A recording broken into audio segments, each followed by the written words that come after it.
Welcome back to another episode of Better Than I Found It, the podcast all things college golf. You're listening to Mike McGraw, the men's golf coach at Baylor University. My guest today on Better Than I Found It is Missouri Tiger head men's golf coach Glen Millican. Now in his second year at Missouri, Glen has already made an impact on that program. But we also talk a lot about his 22 years that he spent as the head coach at the University of New Mexico, his alma mater. Glen's teams in Albuquerque saw a huge amount of success, winning 38 titles, including the regional championship in 2002 and in 2013. His team also advanced to the match play at the NCAA championship in 2013. All total, he's coached 17 All-Americans and 6 players who would eventually play the PGA Tour. Originally from Texas, Glen and I also spend time discussing our shared childhood love of the Dallas Cowboys. I think you'll enjoy this episode.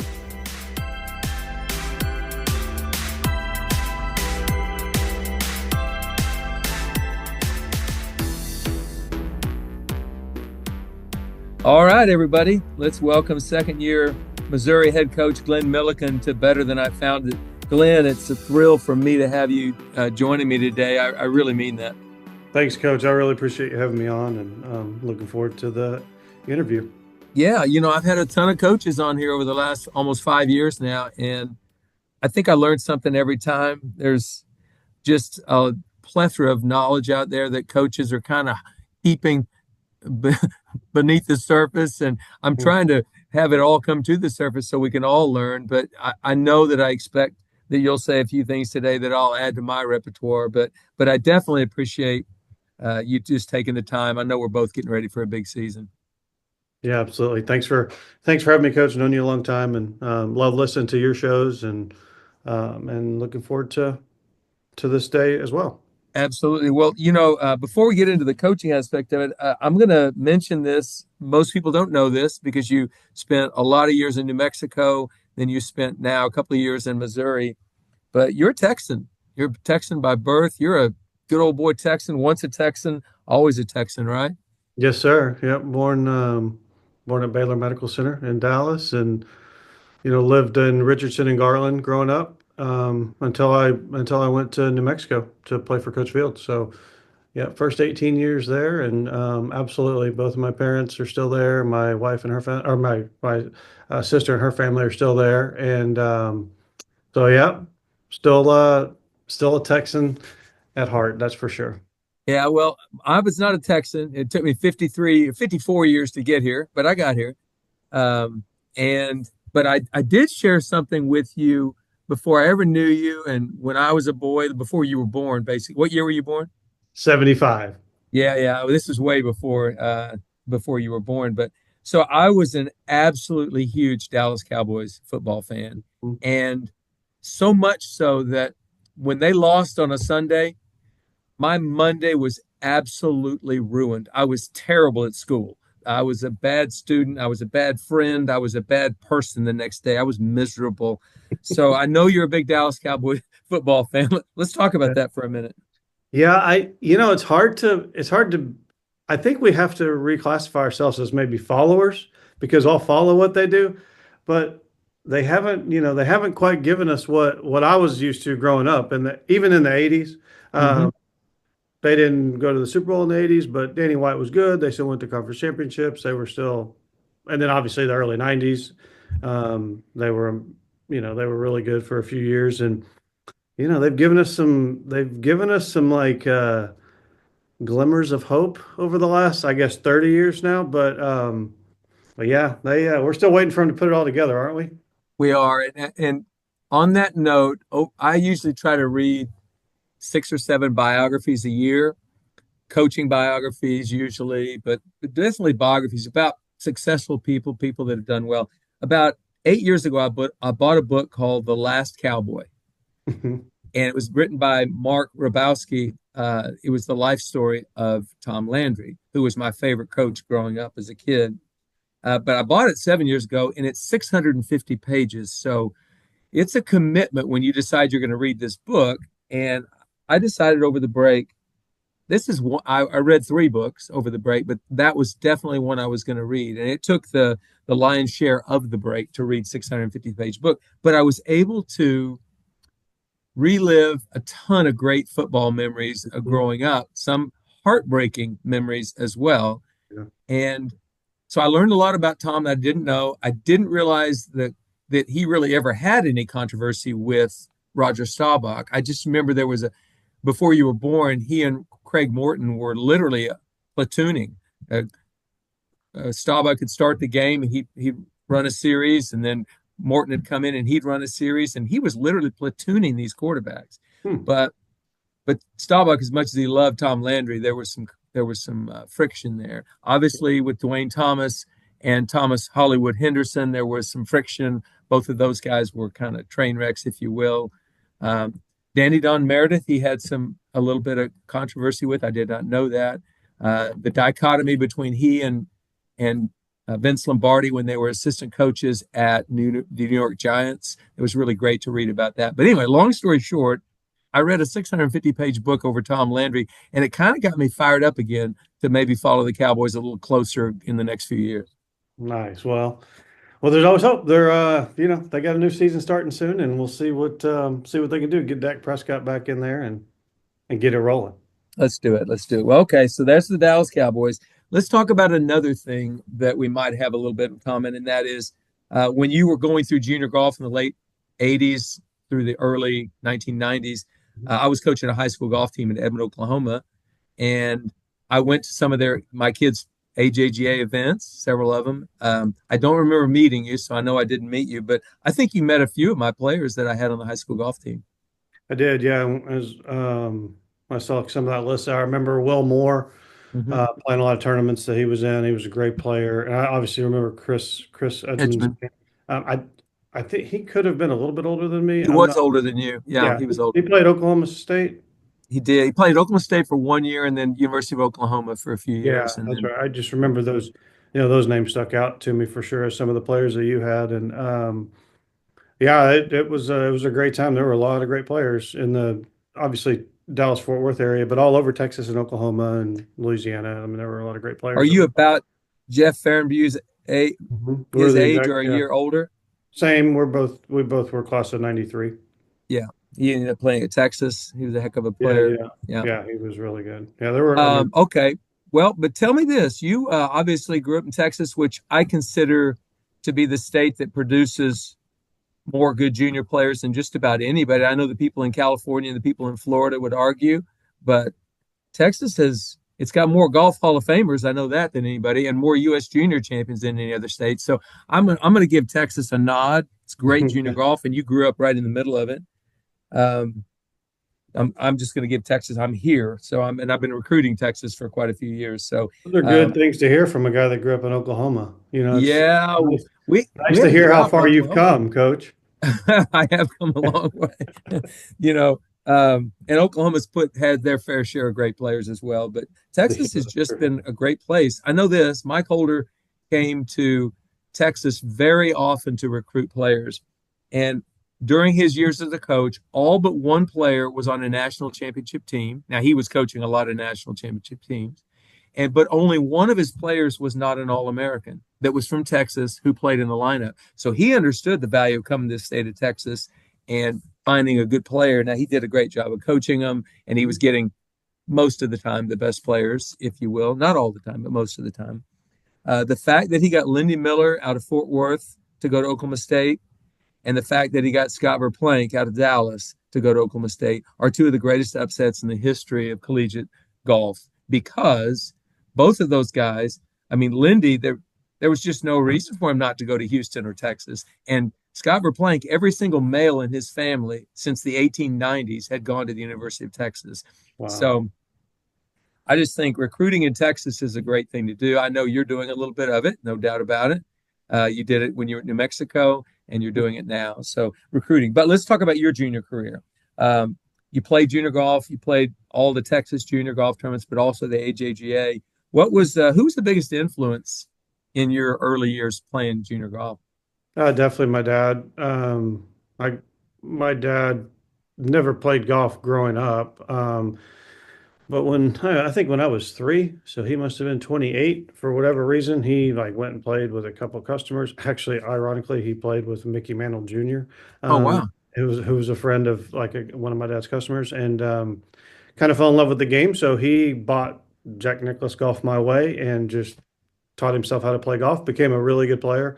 And so, as most 3, 4, 5, 6 year old kids, we're just kind of that's how I hung out with my dad. And so um, that's how I started playing golf. And that's how my dad, other than hunting, a couple times a year, that's how my dad and I spent a lot of time together. So that 100% was how I got into the game and how I developed a love for the game for sure. What muni did you guys play there in the Richardson area or that part of Texas? Sherrill Park was the Okay. beginning, and then in 1982 there was a golf course called Duck Creek Golf Course. Now it's back to Duck Creek Golf Club, but a gentleman bought it and turned it into Oak Ridge Country Club and developed the land around it and built a bunch of homes. And so we moved from Richardson to Garland at that point, and you move into the neighborhood, get a membership to the country club. So it was amazing. I mean, then I lived a mile from the golf course. So even before I could drive, you could ride your bike down there and work. That's where I worked. And there were a lot of great players because a lot of kids from Berkner High School and then obviously the Garland High Schools.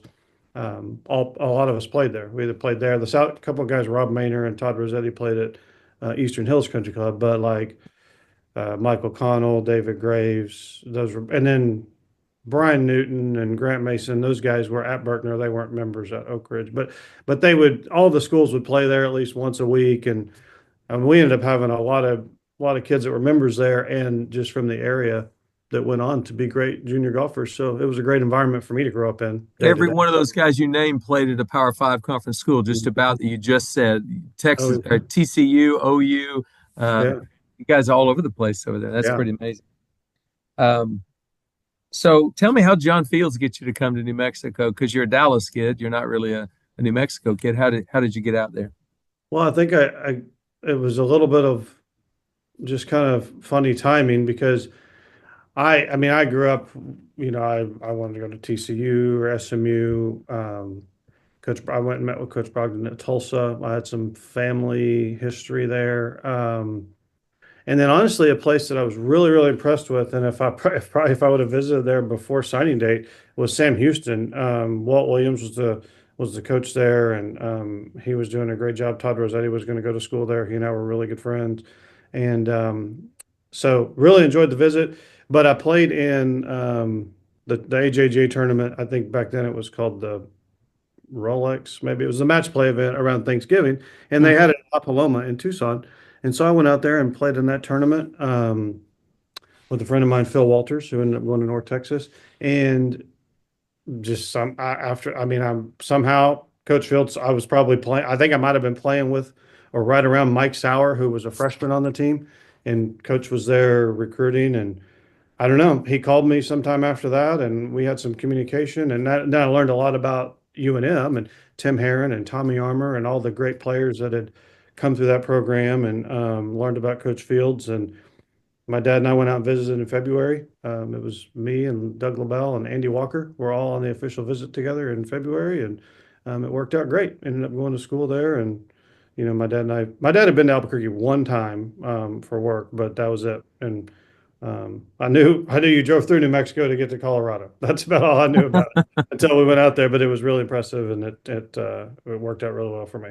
Well, you came to a school that obviously had some history with some great coaches before even John Fields was there, and then certainly since then. But you redshirted your freshman year, so obviously they had a good enough team. You weren't quite good enough to make that squad.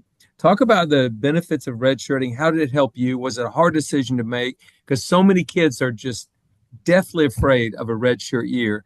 And when I had Alan Bratton on here years ago, we talked about it. He and Chris Tidlin, they literally changed their lives by redshirting. And so it's not for everybody, but why was it good for you?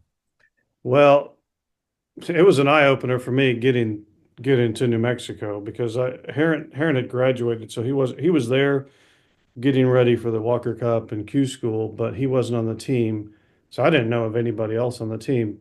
Um, But LaBelle and I, had both had good junior careers. LaBelle had won an AJGA event, and I think chosen New Mexico over Auburn, and so we had both played good junior golf. But man, we couldn't do anything but finish last and second to last in qualifying to start. And we obviously over the course of the season we figured it out and learned learned from the older guys and got a little bit better. But I don't think it was really much of a choice of ours. I just don't think for me, I just wasn't good enough to get in the lineup. So there was no opportunity. But it was really good for me though, because you did get to, get being away from home and all that kind of stuff was a big adjustment for me. So you could get settled in, you could get ahead in some academics and really just spend some time competing against those guys, but also, trying to figure out how to do some of the things that they were doing. Like Brian Corton, he was a senior that year because he had redshirted the previous year, and so he was a fifth year senior.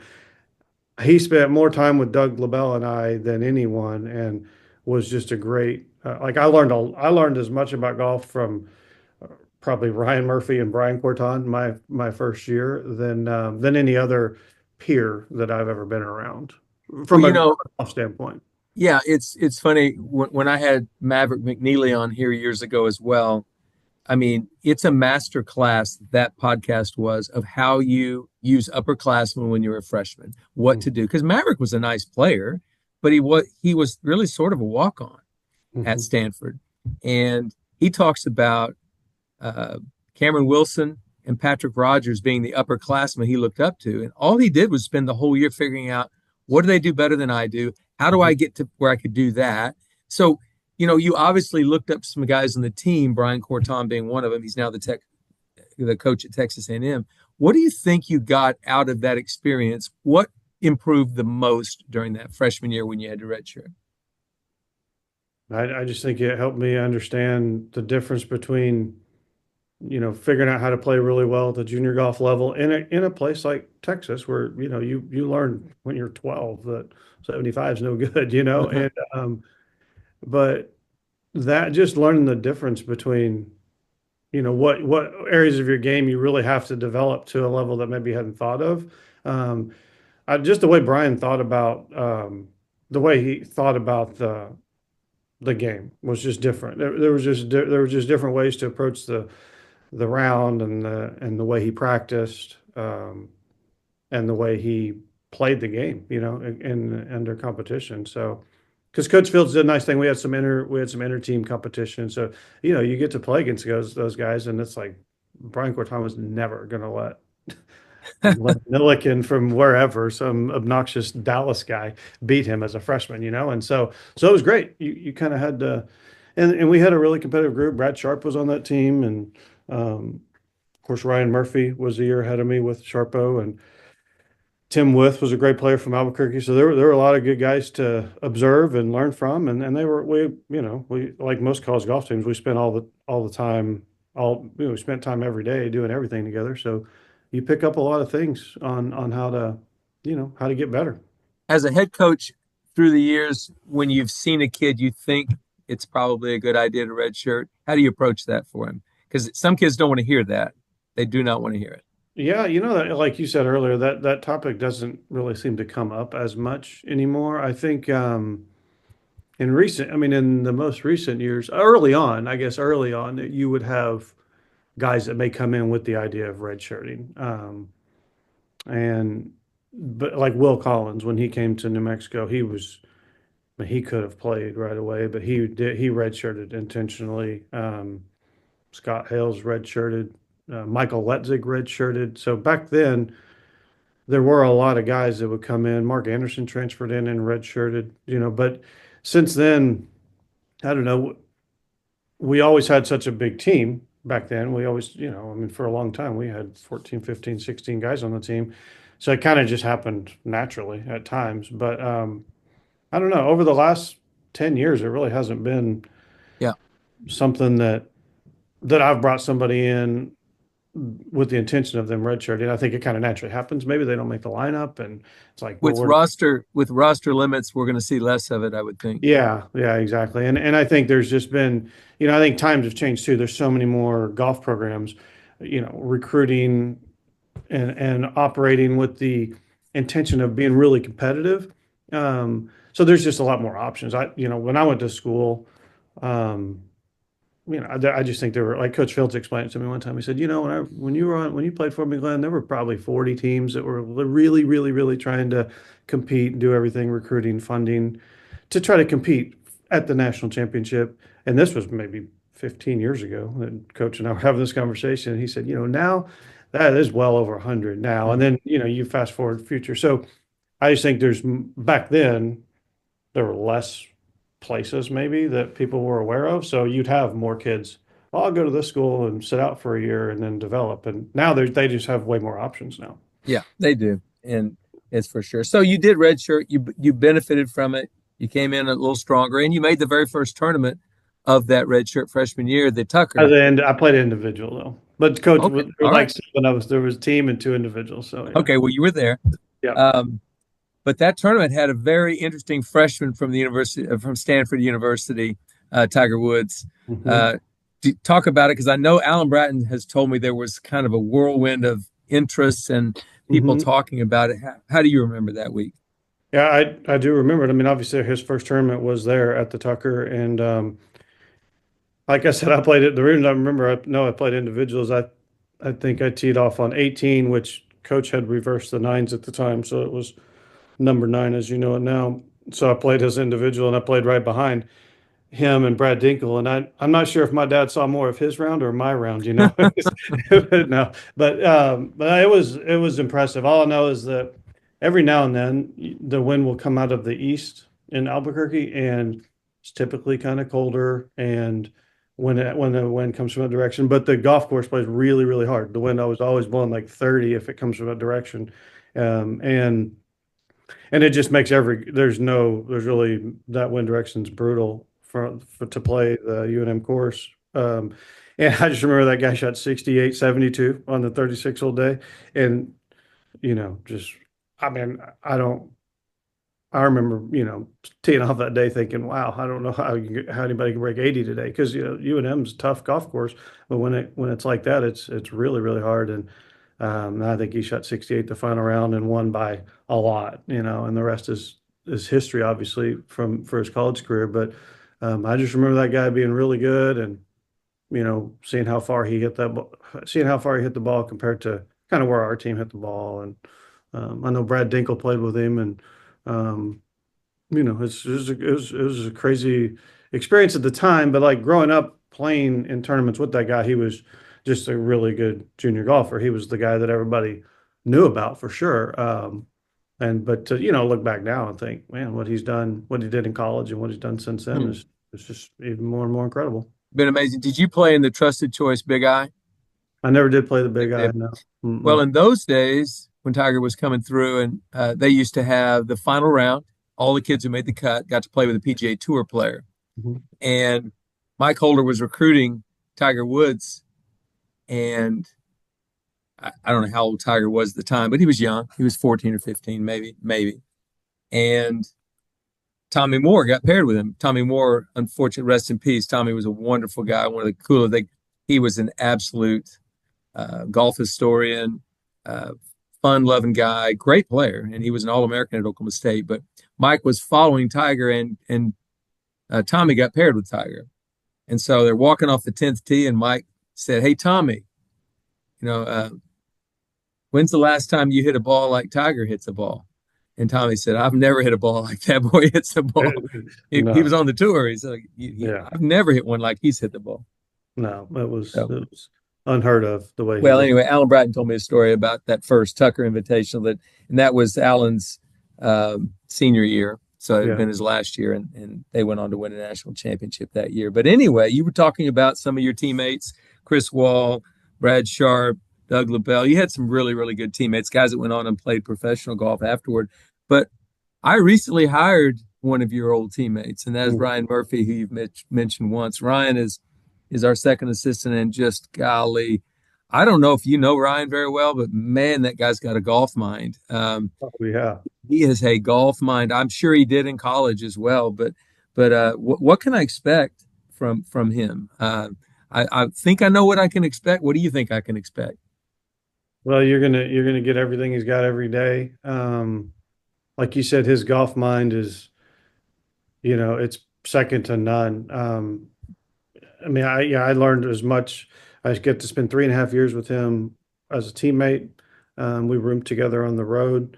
Um, just a great player, but a really great thinker of the game, and then very familiar and excellent with the equipment side, and just really understanding just a truly how to play the game, and understanding the cause and effect of everything, and really, really competitive person. I mean, thinks about it nonstop, thinks about winning and how to get better nonstop. And but he's going to do a great job for you. I mean, he'll do whatever you ask him to do. But you could not give him any direction. He's going to really help you out. Like he's going to always be on. There's definitely always Yeah. on.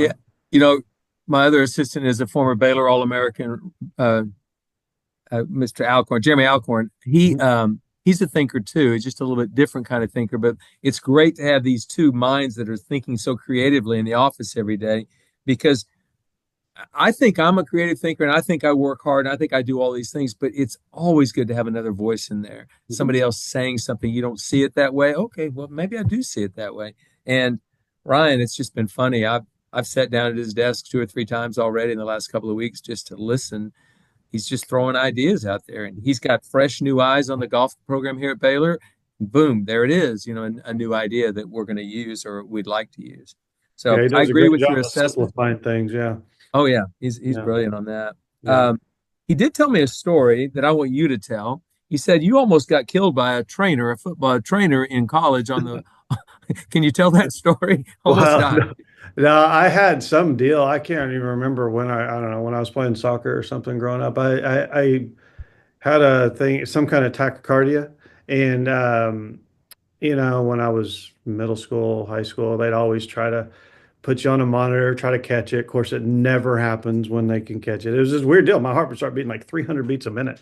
And so, but whatever, they said, they teach you kind of how to slow it down or stop it when it's happening.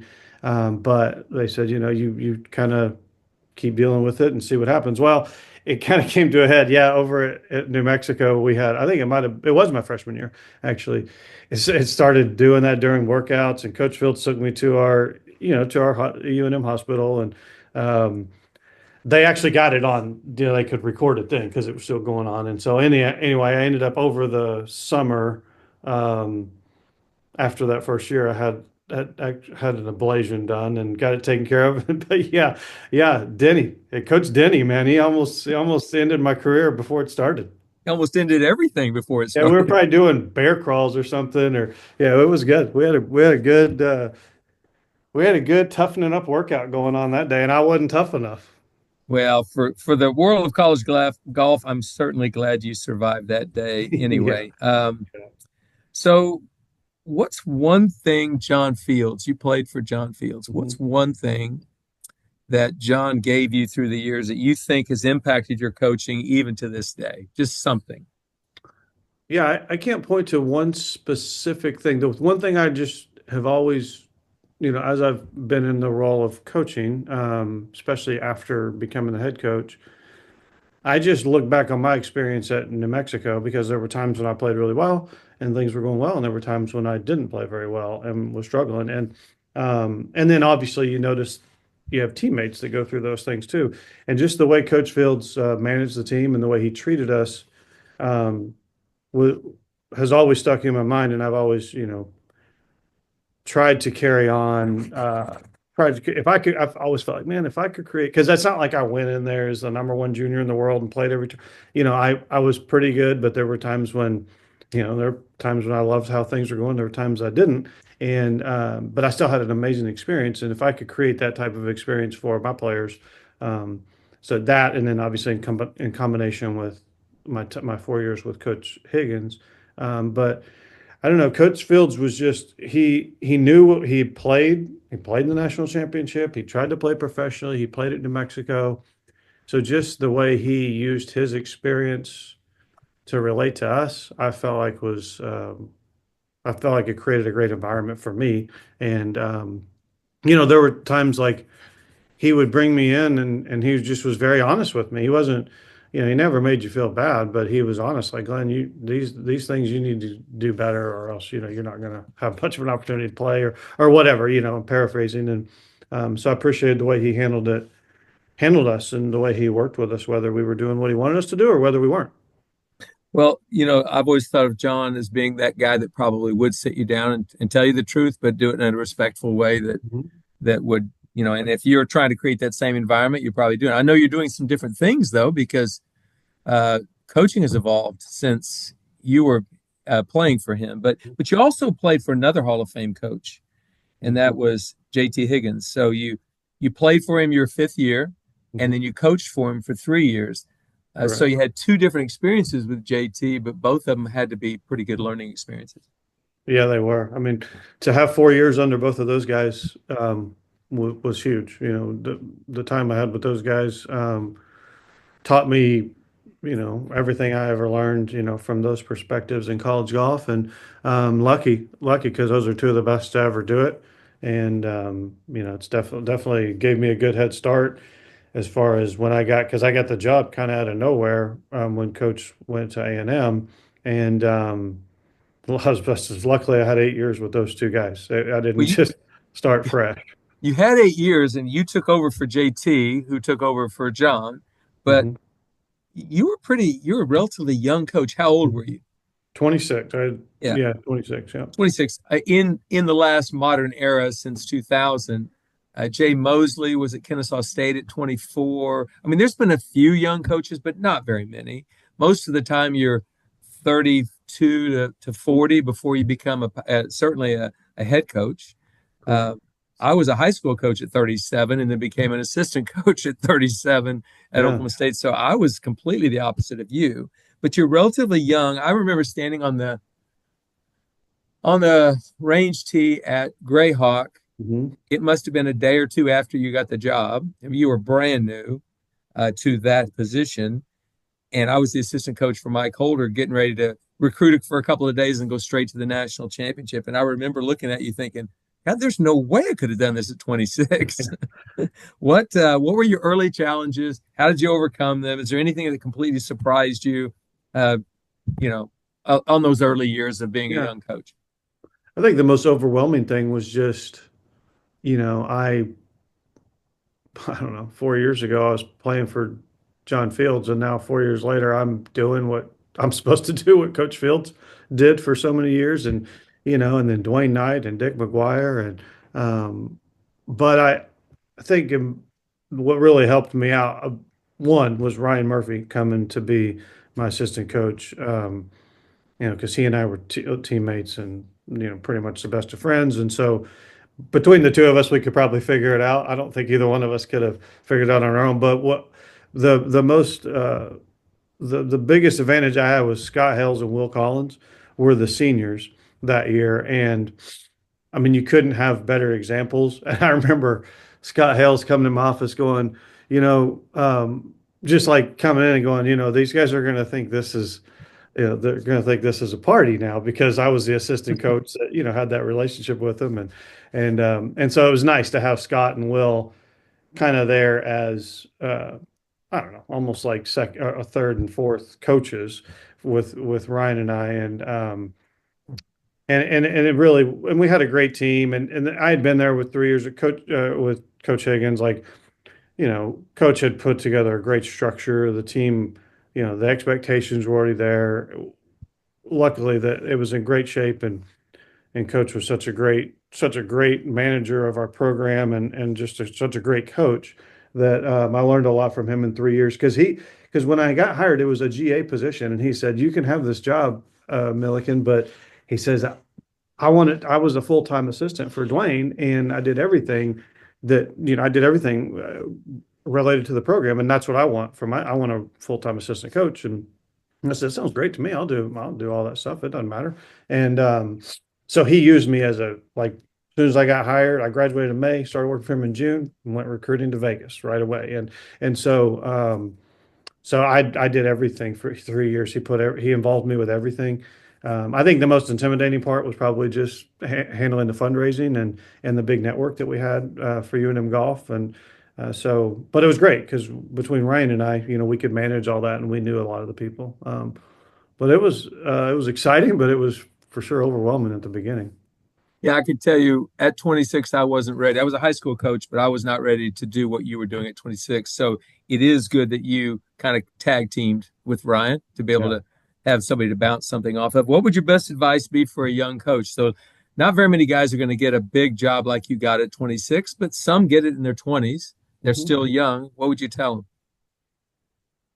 Well, it depends on where they're coming from. If they're coming from a place that where they've been an assistant coach and um, just continue to do things that worked for them at their previous stop. And then obviously each program's different. I mean, we're all going to have, I think every program has its own, um, you know, best places to recruit from or best people that fit into the program or whatever. And there's different things that, have to go into each program.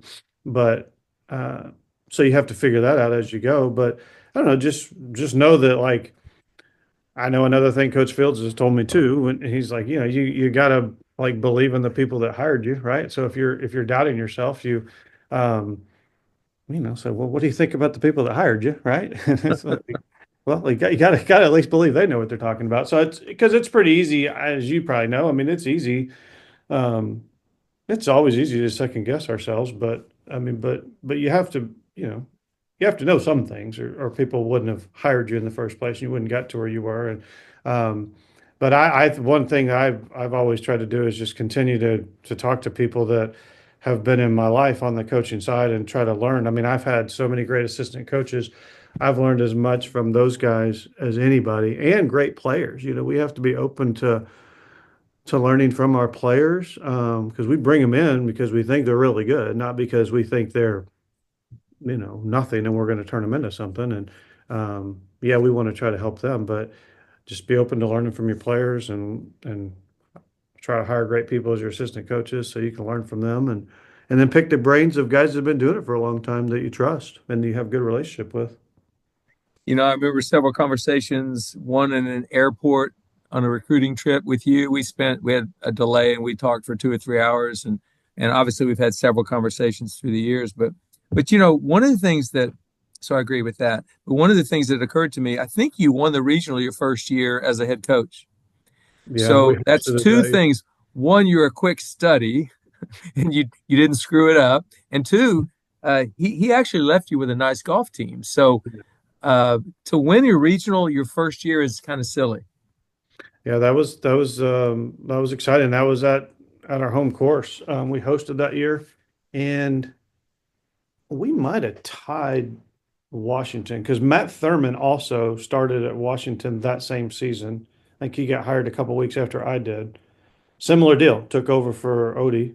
I think he was his assistant coach, and we might have tied them for that win. But I do remember it was close. That was back when we had 27 teams and 10 got through. And I just remember being, taught the golf course was set up amazing. And because in '98 we hosted the national championship and perfect weather. The golf course wasn't set up as hard as, Coach Fields and Coach Higgins would normally set it up for the Tucker and kind of got ripped up. So back then, the host team had the most control over setting up the golf course. And so we set it up great and it was an awesome championship. And yeah, luckily we hung in there and came out on top. But we coached it. I mean, he had a great team. Like I said, Collins and Hales as seniors. Michael Ledzig was a junior and had really come into become what he ended up being.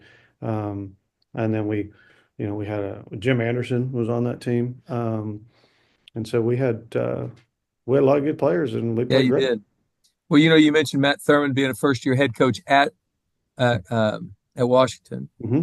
but I think Greg Sands was the first year head coach at Texas Tech, and his team got in a playoff, as I recall. They had a Hmm. player named Kyle Willman who made about a 25 footer on the last hole to get a tie for this team, and then they won in a playoff, and then they were at Ohio State. So um, a lot of really great coaches Yeah, had their first run right there. So yeah, that's interesting time. yeah. Okay, let me do some just going over your general record, because I personally think, and this is going to be a strong statement, but I'm going to make it anyway. And it's my podcast. I can make it, right? You can do whatever you want, Coach. Yeah. I think yours is the most underrated record in the last 25 years in college golf. So, meaning least talked about and yet had amazing success. How many guys have won 2 regionals? Not that many. The Bruce Heplers, the Ryan Hibbles, the Alan Brattons, maybe Mike McGraw's, J.C. Wells. There's a few, but not very many have won 2. How many guys have made match play at the national championship? That number gets a lot smaller, doesn't it? Probably so. Yeah, No, it gets smaller. It gets smaller. And you've had 17 All-Americans. You've been to 19, I think in 23 years, been to 19 regionals. You've had just a really long, successful career, and you're still what I consider a young guy. I don't think of you as I know you're a veteran, but I don't think of you as that way. I still think of you as being a pretty young coach, but you've done a ton and nobody ever talks about it. I'm going to talk about it. And you've coached some great players. I'll mention 3: Spencer Levine, Victor Perez, Charlie Belgian, all 3 great players. I know I'm missing a ton. So let's talk about some of your players during your time at New Mexico. Well, those are 3 of the best that we've been around. But there's 2 first-team All-Americans that are not on that list. That's James Erkenbeck and Gavin Green. Actually, I knew about James because I'd seen him at the Junior World. And obviously, what a nice player he was. And Gavin, he absolutely has the ball come down yet? It was going so far. Yeah. I think it's still up there from the first time I saw that guy. I watched him in the practice round at the Junior World, and I think it was me, Casey Martin, and I believe Greg Robertson. We might have all showed up for that practice round, and because Gavin, I think it was the first time he's coming over to the U.S. And man, yeah, when you watch that golf ball come off, it was different. Watching him play 18, hit 7-iron into 18 at Junior World. So yeah, really, really special talent and an amazing family. So that was a great guy to be around for 4 years. Man. Sure. So I had Spencer Levine on probably a month ago, a little month and a half ago. I love that interview. I love Spencer Levine. Probably a misunderstood golfer personality, if you will. He's a sweetheart of a human. I love Spencer Levine. But he had some personal issues he had to get through, a little anger on the golf course, you name it, a bunch. How were you able to handle Spencer during those years, but 2, allow him to flourish after he transferred to New Mexico? Well, I think Spencer, and I think maybe I told you before you had him on there. I mean, Spencer took full advantage of his opportunity at New Mexico, and he came in obviously a great player. I had actually ironically watched him when I was recruiting Charlie Belgian. Charlie beat Anthony Kim in the first round of the U.S. Amateur at Oakland Hills, and then the second round played Spencer Levine. Obviously, Spencer was about to start at UCLA, and so I had seen Spencer play, and then we saw him at Pepperdine's event when he was at UCLA his freshman year, and I remember Murph and I talking about Spencer, and we knew who he was. But when we had an opportunity to have him join us, it was huge. It was an incredible shot in the arm for our program. We were already a really good team, but he had a huge impact on obviously the scoreboard, but just really I think was an added layer of motivation for the guys to continue to try to get better and compete with him internally, which made us a great team. But Spencer was easy. I mean, you don't have to worry. Spencer's going to be at the golf course every minute of the day. You can't be more competitive than Spencer Levine is. Can't work harder than he did. Yeah, I mean, he had some serious energy that sometimes you had to help him. I felt like if we could just try to, Murph used to say, we want the fire, we just don't want to burn the house down, and that was like the perfect way to kind of explain or to help somebody understand that situation. And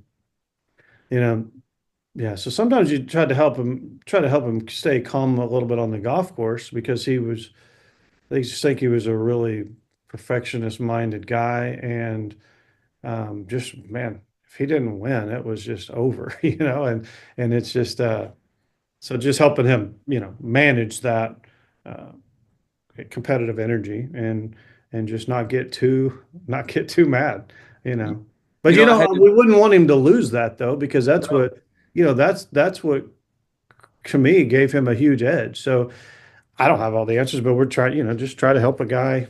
We just like we do with everybody, you try to find out what each person does well and try to find out maybe the areas they can get a little bit better and just fit in where we can to try to make that happen for them. when Pablo Martin was on my team at Oklahoma State, he was almost identical to Spencer as far as having eruptions on the golf course and high expectations and get mad at himself. And that was pretty much you juggle that because you don't want to take away that fire, Mhm. but you don't want it to spill over into emotionalism. And I just quoted Ryan Murphy. I'm putting that in my Stuff That Works journal. We want the fire, we just don't want to burn down the house. I That's like right. Yeah. I'm gonna ask Ryan about It's so that. true. Yeah. But it's Yeah. true. But it's like you figure out that one of your recent players, though, Victor Perez, maybe didn't have as much fire, but what a player! That guy has done so well in professional golf. What were his main strengths? Just great routine. Had the right amount of open-mindedness to get better, but definitely stayed true to what he knew. And I think the only time when Victor kind of struggled, he might have just had a little bit too, maybe had too many things going on, but he was incredibly disciplined, very hard worker, the right amount of technical and non-technical practice, very coachable though, like if and just the thing with Victor is whether you come into workouts or whether you're coming into a team meeting or whether you're getting to the airport, he was always the guy that was like he had the positive energy, like he was excited to be. How some guys, it's they're how it is, different personalities. Well, he was the one that always had the right. He just set the tone from just like an atmosphere standpoint. It was just awesome in every sense of the word. He was a great person for us to get in New Mexico, and he left a huge impact on our program and me Yeah, personally as a coach. Yeah. yeah, he's wonderful. I'm going to mention one other player, Madalitzo. Mm-hmm. Tell me about him because he sent us a resume at Oklahoma State. I'm sure he sent him or he had somebody send a lot of resumes out. And I remember a video of him. Yep. Yeah, that little VHS tape. Oh, Yeah, that VHS tape. Jamie Roth was sending that stuff out. Yeah. Yeah, and so, but he ended up going to your place and tell his story real quickly, if you will, because he's the Sure. first person from his country to ever play in a U.S. Open. Yeah. And again, just another really special guy. We signed him. We signed him when I was the assistant with coach, and then coach left, and then he ended up delaying his enrollment. So we had to resign. He's the only guy I've ever signed twice. But Yep. he, same thing. Jamie Roth was a friend. Jamie Roth was, had some a position in Washington, D.C. He worked with the government of Zambia. And so through that, the president of Zambia told Jamie Roth, you need to help this kid find a place to play golf in the U.S. And so Jamie reached out to some schools. Jamie was a student athlete at Washington. But yeah, we just had communication with Jamie and with Manaliso and his dad, Peter. And then I went down to the Patty Berg. I asked Coach if I could leave the AJGA event at the end of the summer that used to be in Dallas. And I went down and watched Mattia play one round at the Patty Berg in Florida, and then that was it. And we had him. I don't even know if he made a visit, honestly, but just man, what a great guy, what an awesome family, and great player too. And he had a great college career, played some Corn Ferry stuff here, and has continued to play on the Challenge and Sunshine Tour over there. But amazing person, strong character, and just a great talent. He and Ryan Murphy really had great chemistry. Murph walked a lot of holes with Madaliso.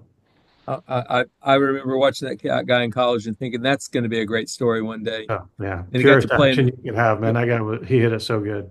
Oh yeah, what was it? The 2006 U.S. Open? Which one did he play in? It it was not Oakmont, but I think Wingfoot maybe, whichever one Yeah, that was. So yeah, somewhere in that area, yeah. yeah, yeah, got into that, and Perfect. it was a huge story.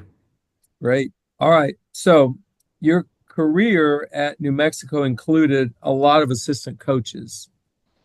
So we've already talked about the Dick McGuire, Dwayne Knight, John Fields, JT Higgins, part of this tree. And a coaching tree has tentacles that go out all over the place. But now you have one of your own.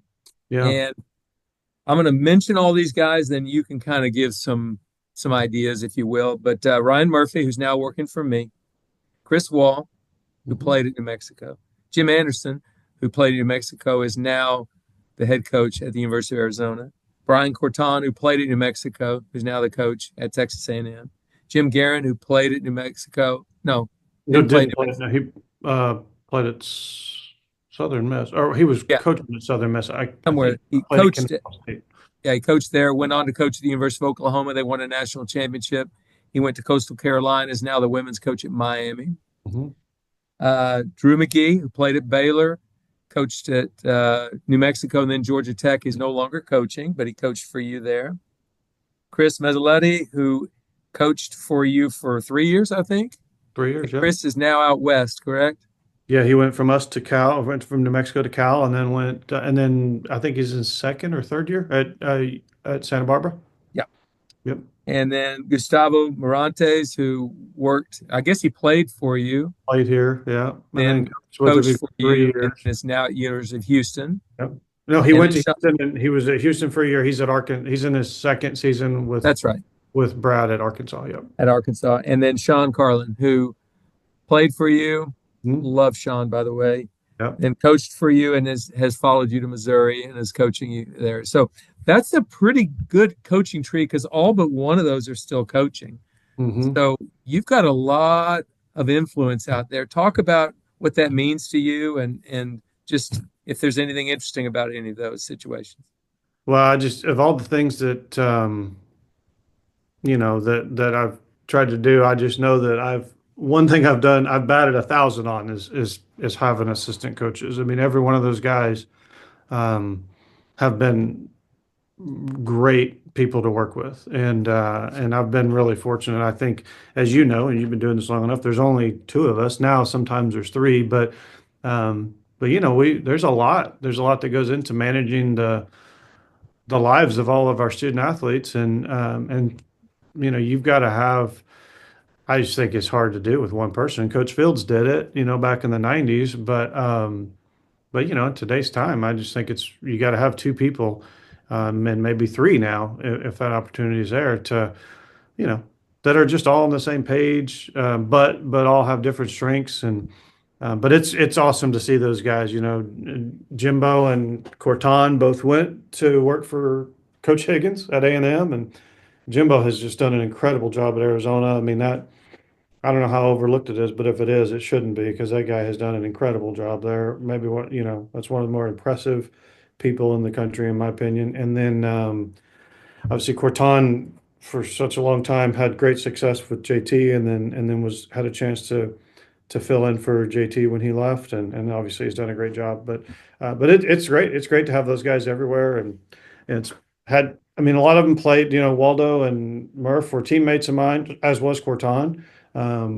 Anderson and Goose and Carlin all played for us, and then came back and have worked with me, and then the three guys that came from the outside, those were awesome too because it was great to get Drew McGee's perspective or Jim Guerin's perspective or Maz's perspective of UNM, and then Maz played for JT, and McGee played at Baylor, and it was so it's been great to have all those different perspectives, and they've been fun to work with, and it's fun to watch them go on. Now some of them I got to try to figure out how to catch Yeah, because there's they're some big killing it. ones. Those guys are killing it. I remember Mike Holder when I first went to work for Mike in 1997. Bruce Hepler had been the assistant coach 2 years before. They won the national championship. He gets the job at Georgia Tech. And by the time I got to Stillwater, I mean, Mike was licking some recruiting wounds already that Bruce was putting some lickings on him because if you do a good enough job training somebody, they're probably going to be a threat to your success. Yeah. Well, anyway, you've done a great job, and you've had a great coaching tree, and it's going to grow and continue to grow. But you've also changed geography here. You've changed locations. You were in New Mexico for 22 years, and then you took the job at the University of Missouri. Talk about the change. Was it a difficult decision? How has your transition been? And we're going to talk about Jack London as well. Perfect. Yeah, it obviously was. I mean, playing assistant coach, head coach at New Mexico, lived there for 30 years, part of that program. And so it was, Albuquerque is a really special place. They were so great to me and my family, and we raised both of our daughters there. And so a lot of great memories there. So it's a tough place to leave for sure. But we just had an opportunity. Both of our girls were out of high school. We had an opportunity to entertain the call that we got, and came up here. We both fell in love with it, and it's just a great place. It's a great opportunity for us to come up here, but yeah, nothing about leaving UNM was easy, because that was my entire adult life after I graduated high school. But we were excited to come up here, and love being here, and love the university and where we live. And it's been a lot of fun getting started, and trying to do the same thing at a different place. Yeah, well, your first year you had one of the best players in the country, Jack London, who was, I think, a second team All-American. Is that correct? Yep, sure was. Yeah, that's pretty nice to walk into a situation where you got a player who's playing that kind of golf. That certainly helps your team. Talk about his year last year, and then we're going to talk about your spring schedule coming up. Yeah, Jack was really impressive. It took me a while, but I got another South Dakota guy. I think, for a while there, everybody that was any good from South Dakota was going to go to New Mexico. And so we had a lot of guys from South Dakota going back to the Bryants, back in a long time ago. But we were very fortunate. Sean and I were very fortunate to come in here and really have Jack Lundin, but also Charlie Crockett. Those two guys, much like Scott Hales and Will Collins, were just really good seniors for our first season at a new place. You didn't have to worry about what they were, from a work ethic standpoint. They handled everything that they needed to do. They were very motivated. And Jack had a great season, and it was fun to watch that and try to be a part of that and help him in any way we could. And he won a couple times, and as you mentioned, was a second team All-American, and played the Palmer Cup. So just a lot of fun to be a part of that, and watch his last year go so well. He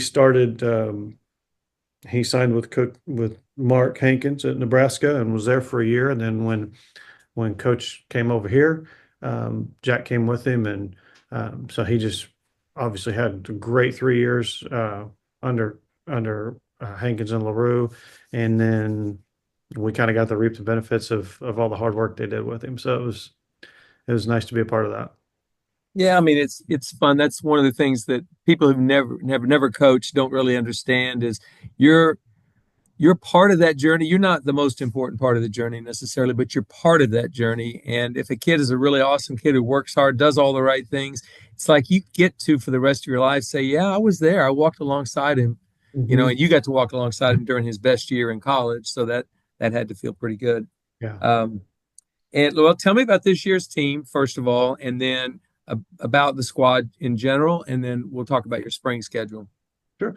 Well, lost Jack and Charlie, two seniors, and then we've got a lot of new guys. We have 6 new guys this year. We had one Matthias Varjun transferred in for his graduate year, and then we have 4 new freshmen.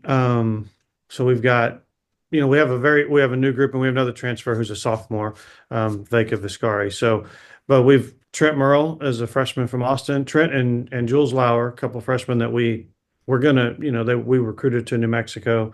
They ended up signing with us here, and then 2 other freshmen, Jacob Hansen and Bubba Chapman, signed with us this year. So we have 4 freshmen. We've got 2 sophomores with Veka and Brock Snyder, who was here He signed with Hankins, and then